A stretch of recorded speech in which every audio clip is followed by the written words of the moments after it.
Buenas noches, hermanos, qué bueno que ya están con nosotros para estudiar la Biblia. Espero la tengan abierta, espero tengan sus respuestas listas y espero podamos tener un buen tiempo de conversación. Siéntanse libres de dar su opinión, de preguntar, incluso decir sus dudas al respecto. Para eso estamos, para conversar. No estamos para decir que tenemos la razón, estamos para conversar y para ser transformados por medio de la palabra de Dios. Oremos. Jesús, gracias por darnos la oportunidad de esta noche buscar tu palabra, Señor, de buscar pasar tiempo contigo. Te pedimos que nos hables y que nosotros podamos escuchar tu palabra. En tu nombre, amén. Cuando leemos estos capítulos de Levíticos, o sea, cuando leemos del capítulo 18 al capítulo 20, podemos pensar que las leyes no tienen algún orden y que Dios simplemente va dictándoselas a Moisés sin ningún orden o sin ninguna lógica. Pues de decir inmoralidades se pasa a tatuajes y algunas de esas cosas. Pero no es así. Sí hay un orden. Y el orden que lleva es que no sean como los egipcios y no sean como los cananeos. Dios está diciendo algunas leyes para el pueblo de Israel para que ellos no hagan las cosas que el mundo hace. Por eso es que hay leyes de todo tipo. Es que en Levítico hemos visto que Dios solía dictarle a Moisés de una forma esquematizada, una forma ordenada. Cuando iba a hablar sobre los sacrificios de paz, describía en un capítulo los sacrificios de paz, siguiendo un esquema o una temática. Pero ahora parece que no tienen un orden y se saltan de ley a otro tipo de ley. Pero es porque el corazón de estas leyes o de estas ordenanzas es que no sean como el mundo. Dice en el capítulo 18, verso 3, no haréis como hacen en la tierra de Egipto, ni haréis como hacen en la tierra de Canaán. Punto. Lo que estoy a punto de decirles, dice Dios, son leyes para que ustedes no se comporten como los demás, para que no sean como este mundo. Por lo tanto, una de las primeras que encontramos y que se repite hasta el verso 20, desde el verso, desde el verso 6 hasta el verso 20, se repite esta frase y es descubrir la desnudez. Ahora, escúchenme. Si ustedes están leyendo la Biblia y leen una y otra vez descubrir la desnudez, ustedes van a querer interpretar a qué se refiere esto. Y por supuesto, ahorita vamos a estudiarlo. La Biblia cuenta con algunas frases y un estilo literario que se llama eufemismo. Por favor, estudiantes de la Biblia, escríbanlo, porque la Biblia lo usa mucho y es primordial. Es muy importante que sepamos el significado de esto para la correcta interpretación bíblica. Eufemismo. ¿Qué significa esto? Es cuando la Biblia adapta alguna cosa que suene dura y busca una frase que sea suave. Y algunos lo asemejan con la poesía. Quita palabras groseras o actos groseros para el oído y las adapta con algunas palabras un poco más suaves. Un ejemplo de ello sería relaciones sexuales. Cuando Adán y Eva tuvieron relaciones sexuales, la Biblia no dice y Adán tuvo relaciones con Eva, dice y Adán conoció a Eva.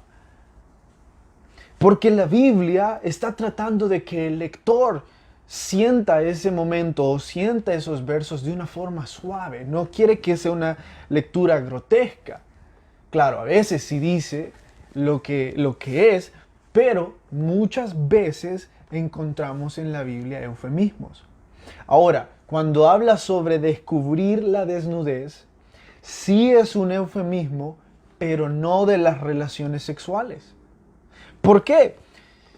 Es que en el capítulo 20, siempre en el Levíticos, en el capítulo 20, dice abiertamente relaciones sexuales entre familias, entre otras personas que no son su pareja. Entonces no hay punto en decirlo en el capítulo 18 y después volverlo a decir en el verso 20. Además, que el mismo eufemismo que se ocupó acá también se ocupó cuando los hijos de Noé vieron su desnudez. ¿Se recuerdan de eso? Ahí está. Entonces sí es un eufemismo, pero no de relaciones sexuales. Entonces, ¿de qué es el eufemismo? Está hablando y lleva niveles de depravación. Empieza con descubrir la desnudez y después va hacia relaciones sexuales. Eso significa que descubrir la desnudez es cualquier acto inapropiado físicamente en contra de alguien. Sea verlo en fachas que no quiere ser visto, sea acoso, sea roces que no quieren tener, cualquier tipo de acto inapropiado con alguien que no es la pareja, entonces será descubrir la desnudez. Por supuesto, la Biblia no va a empezar a describir cosas como deje de ver a su sobrina así. Deje de abrazarla de esa forma tan inescrupulosa. Es su sobrina. Aléjese de ella. La Biblia no se va a meter a decir, padres, que vuestros hijos les vean desnudos es un problema. Es grave, es un acto inapropiado, podría causar problemas psicológicos. Los niños podrían crecer con ideas sobre su sexualidad que no son apropiadas.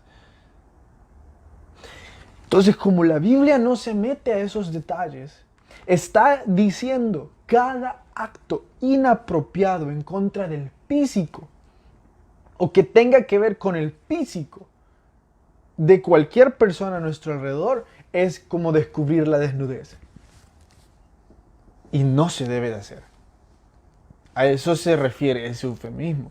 También vemos que otra de las leyes era no dar sus hijos a Moloc.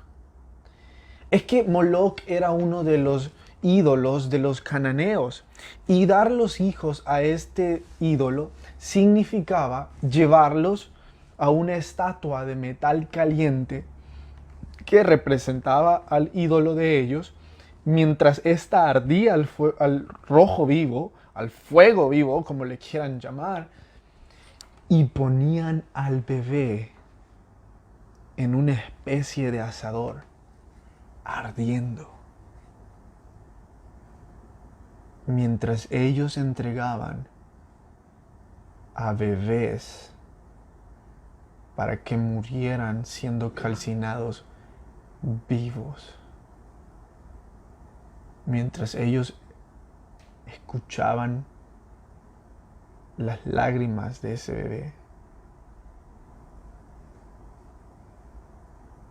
porque estaban siendo consumidos por el fuego. ¿Y saben qué es lo peor? Que una de las costumbres de entregar los hijos a Moloc era que se entregaban específicamente los hijos bastardos o los hijos ilegítimos, todos los hijos fuera de matrimonio, o sea, todos los hijos que eran un resultado de una infidelidad, o los hijos que no habían sido concebidos en el matrimonio y por lo tanto la familia no los quería. Sí, el sacrificio a Moloc puede verse hoy en día como el aborto. Otra de esas leyes habla sobre el homosexualismo y dice que es una abominación a Jehová. Es una de las palabras más fuertes que Dios menciona en estas leyes. ¿Y por qué? ¿Por qué Dios es tan enfático al decir lo terrible que para Él es el homosexualismo? Pues dice literalmente, un hombre no se echará con otro hombre como si fuera una mujer. No estará con él.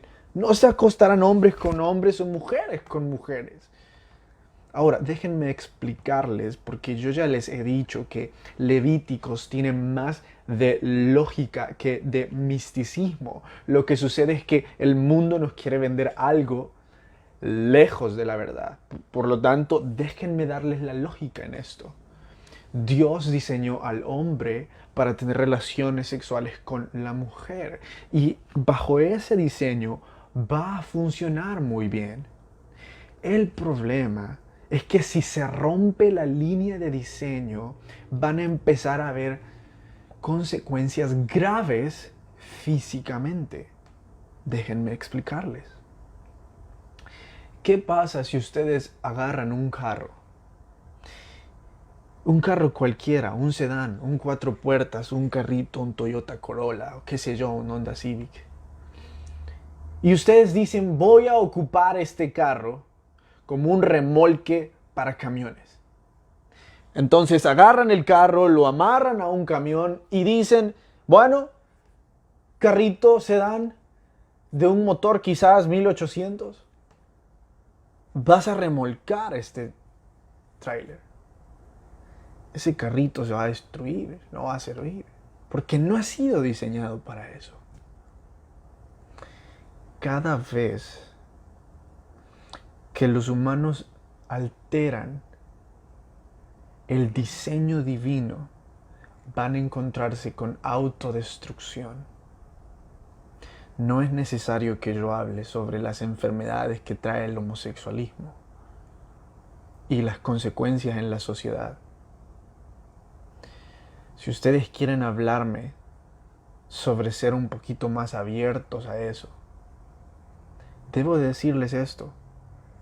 El homosexualismo es como cualquier otro pecado y debe de ser perdonado. Debemos de abrir las puertas como iglesia a los que quieren luchar contra eso. Pero bajo ninguna forma como iglesia podemos decir que está bien, porque trae destrucción. ¿Hay alguna pregunta? No. Otra de las cosas que aparecen acá es que practicaban el sexo con los animales y las consecuencias de esto eran, se las voy a leer, las consecuencias de practicar el sexo con animales escuchen lo que iba a suceder con las personas que hicieran eso, serán cortadas de entre su pueblo. O sea, los iban a echar. No podían vivir. Si alguien que fuera encontrado teniendo sexo con animales era juzgado, no podía regresar a vivir en medio del pueblo de Israel. ¿Por qué? Es que, ¿sabían ustedes que el SIDA entró a través de los humanos que tenían sexo con monos? Los monos necesitan el SIDA para vivir. Los monos tienen SIDA. Y como ese humano que tuvo sexo con un mono decidió tener sexo con otro humano, empezó a reproducir el SIDA. ¡Wow! O sea que Dios incluso sabía las enfermedades de transmisión sexual venéreas que trae la zoofilia. Y por eso dice, deben de ser echados no porque sea un Dios malo, sino porque la zoofilia puede traer enfermedades que van a contagiar a otros. Así es nuestro Dios de lógico. ¿Sí? ¿La pregunta? Hay una pregunta. Dice el hermano Fernando, buenas noches, tengo una pregunta. O sea, si hay arrepentimiento por parte de un homosexual, ya sea hombre o mujer, ¿es posible que llegue al reino de los cielos? Por supuesto. Bueno, lo voy a poner aquí. No llega. Por supuesto que sí, hermano. Como dije antes, el homosexualismo, como cualquier otro pecado, trae consecuencias más duras para el que lo practica y para la sociedad, pero es como cualquier otro pecado, que al ser arrepentido, por supuesto que alcanza salvación y vida eterna. Bueno, y como iglesia deberíamos de tratar de ser una luz para ellos, no una caja cerrada. Por supuesto, no vamos a decir que está bien, ni que somos de mente abierta. Vamos a llamarle pecado y vamos a luchar por restaurar a las personas. Saben, una de mis leyes favoritas es que ellos no tenían permiso de cegar todos los terrenos. Cegar es recoger los frutos, cosechar. Los israelitas, si poseían 100 metros cuadrados, no tenían permiso de cosechar 100 metros cuadrados, sino que una de las ordenanzas para los israelitas fue, no van a cosechar las orillas. Entonces, a lo mejor solo iban a cosechar unos 80 metros cuadrados, no los 100. ¿Y por qué? Porque eso se le dejaba a los pobres.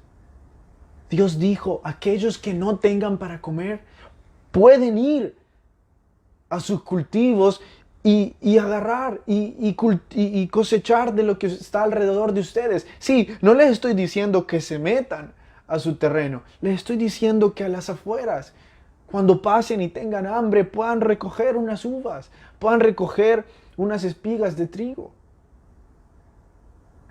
Me encanta cómo Dios piensa en tener una sociedad sostenible y próspera. Ustedes se habrán fijado hasta acá que las leyes parecen ir de un lado a otro. Pero escuchen esta. Injusticia laboral. Dios le dice a su pueblo que le van a pagar el día que han acordado al jornalero. Eso significa, si ustedes tienen empleados y es 30, y ustedes dicen, no, te voy a pagar el 5. Eso es antibíblico. Dios nos manda a ser responsables con las personas que trabajan con nosotros. Y eso es lo que Dios estaba diciéndole al pueblo de Israel ahí. De la misma forma que nos llama a tratar bien a las personas discapacitadas. Aquellos que quizás les falta la vista o la escucha, tienen que ser cuidados por nosotros. De ninguna forma deben de ser objetos de burla o de cualquier tipo de vituperio. Tienen que ser cuidados por nosotros. En el verso 28 encontramos un tema un poco caótico porque habla sobre los tatuajes. Literalmente dice, no se imprimirán nada en su cuerpo, o sea, no se tatuarán. Ahora, yo sé que al hablar de tatuajes, ustedes van a preguntar, bueno, ¿y está bien o está mal hacerse tatuajes? Entonces vamos a establecer dos principios para nuestros días al interpretar este verso. El primero es que ya no vivimos bajo la ley. Hemos muerto a esa ley. Por lo tanto, somos salvos incluso si no la cumplimos. Pero, dice Juan, primera de Juan, capítulo 2, que aquellos que amamos a Dios, no nos es una carga cumplir la ley. Sí, somos libres, no somos condenados por ella, pero amamos seguirla. El segundo principio, yo ya se los había dicho, eran señales de otras religiones. Los cananeos se tatuaban las formas de sus dioses, cuando alguien moría, se tatuaban diferentes formas. Entonces Dios les está diciendo, no sean como los cananeos. No hay nada de malo en ponerse tinta en el cuerpo. Quizás sí, porque uno ya no puede donar sangre, al menos eso he escuchado. No sé si la tecnología o la medicina ya dijeron lo contrario. Qué sé yo, no soy médico. Pero esencialmente no tiene nada de malo. Ahora, para ellos sí tenía algo malo, que eran prácticas de otros pueblos, de aquellos a quienes Dios les había dicho, no van a hacer lo que ellos hacen. Entonces, tatuarse no es intrínsecamente malo, o sea, no es totalmente malo. Pero tenemos que revisar nuestro corazón en esto. ¿Acaso la razón por la que nos estamos o queremos hacer eso, o acaso nuestros deseos están siendo influenciados porque nos gusta cómo es el mundo? Y como nos gusta cómo se ve en el mundo, queremos hacerlo nosotros. John Piper, ustedes pueden buscarlo, es el pastor que me enseñó esto. Y él dice que en Primera de Pedro 3:3 habla sobre no poner ornamentos o prendas, o sea, no preocuparse demasiado en mi físico. Entonces John Piper dice, el tatuarse no es malo, pero si está en mí aconsejar a alguien, le diría que no lo haga por estas razones. Y la primera que John Piper da es que dice, tatuarse es como escoger una prenda, escoger un atuendo que va a estar con vos el resto de tu vida. Por lo tanto, es un compromiso demasiado grande para un adorno, para vanidad. Imagínate, estás adquiriendo un compromiso por el resto de tu vida para verte de una forma. ¿Tu físico tanto importa que necesitas hacer un compromiso con tu físico? ¿Acaso no es más importante tu espíritu para que hagas compromisos espirituales?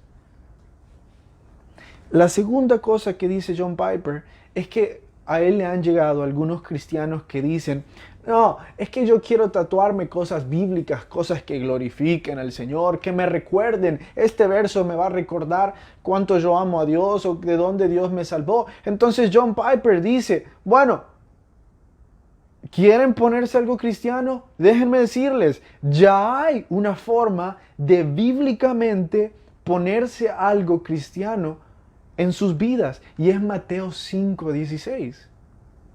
No lo voy a leer porque creo que solo aquellos de ustedes que están interesados en esto van a notarlo y van a irlo a leer. Esa es la forma bíblica para promover un pensamiento cristiano en nuestras vidas. ¿Y cuál es? ¿Cuál es el punto? Bueno, tatuarse es fácil. Amar a tu prójimo no. Puedes ponerte una cruz en el brazo. Ahora, ama a tu enemigo. Perdona a los que te hacen daño.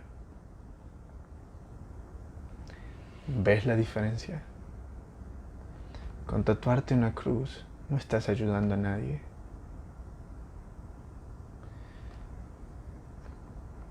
Pero con orar por el que te ofendió, estás haciendo que el reino de los cielos crezca. Por lo tanto, John Piper concluye, tatuarse no es malo, pero dudo que las decisiones de muchos cristianos estén siendo tomadas con bases espirituales. Y nosotros también creemos en eso. No creemos que no vamos a juzgar a nadie. No vamos a decirle a alguien que es un pecador o que es malo porque se tatuó, especialmente si es de su pasado. Pero tampoco lo vamos a promover. Tampoco lo vamos a aplaudir. Allá cada quien con el corazón que lee las Escrituras y que sigue a Cristo. Y especialmente de eso trata el libro de hoy. Dietrich Bonhoeffer nos está enseñando en su libro que aquellos que quieren excusarse diciendo yo no puedo hacer esto o yo no puedo hacer lo otro porque me falta fe, estoy muy joven en la fe. Dietrich dice, su desobediencia a la llamada de Jesús no es falta de fe. Es desobediencia y punto. No hay más por hablar. El que obedece primero y realiza la obra externa y abandona 10 cosas que le tiene miedo pero las abandona, el que renuncia a su voluntad por hacer lo que Dios dice, ese está creciendo en fe porque quiere hacerlo. Entonces, no digan tengo la fe y por eso no necesito dar el primer paso. No tienes la fe mientras no quieres dar ese paso. Mientras te obstines en la incredulidad bajo la apariencia de una fe humilde, sigues siendo desobediente. La desobediencia es propia de aquellos creyentes de aquellos creyentes que reconocen su incredulidad, dicen sí, yo no creo que Dios pueda usarme para esto o lo otro, cuando Él les está exigiendo su obediencia. Y Dietrich dice, si realmente creen en Dios, van a dar el primer paso. No se trata sobre si tienen esta capacidad de fe o no. Eso es una falsa, humilde fe, dice Dietrich. Cada vez que no queremos obedecer a Dios es porque nos importa un comino. No porque no podamos. Por consiguiente, no es que exista una situación en la que podamos creer, sino que Jesús nos da la situación en la que vamos a poder creer. Se trata de entrar en esta situación a fin de que la fe sea una fe verdadera y no un autoengaño. ¿Qué quieres decir, Carlos? Que muchas veces existe una situación y nosotros sabemos que Dios la ha puesto ahí para que nosotros crezcamos en fe, para que nosotros obedezcamos. Y decimos, no es esta. Dios crea esas oportunidades, las pone frente a nosotros para que nosotros decidamos obedecer y crecer en fe. Somos nosotros quienes las ignoramos. Y Dietrich dice, ¿saben qué? Quienes protesten y quienes vivan protestando y quejándose de esto, deben de preguntarse si no es que están defendiendo la gracia barata. Si no es que están defendiendo su cómoda forma de decir que siguen a Cristo, pero en realidad no lo siguen. La incredulidad se alimenta de la gracia barata porque desea vivir en la desobediencia. Quiere seguir siendo desobediente y llevará a que el hombre se endurezca en su desobediencia por medio del perdón de los pecados que se otorga a sí mismo. Llevará a que pretenda no poder discernir lo que es bueno y lo que es malo, afirmando que son cosas equivocadas y susceptibles de numerosas interpretaciones. ¿Qué estás diciendo, Carlos?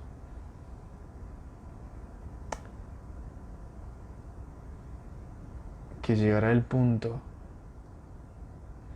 en que van a tratar de defender tanto su forma cómoda de vivir. Se van a quejar tanto que ya no van a saber lo que es bueno y lo que es malo. Porque van a confiar más en las interpretaciones de la Biblia que en lo que Dios ya les dijo que hagan. Iglesia, es nuestra oración de que estén disfrutando este libro y que este libro les esté haciendo un llamado de seguir a Cristo único como Él lo está haciendo en sus corazones. Buenas noches, nos vemos mañana en el mismo horario.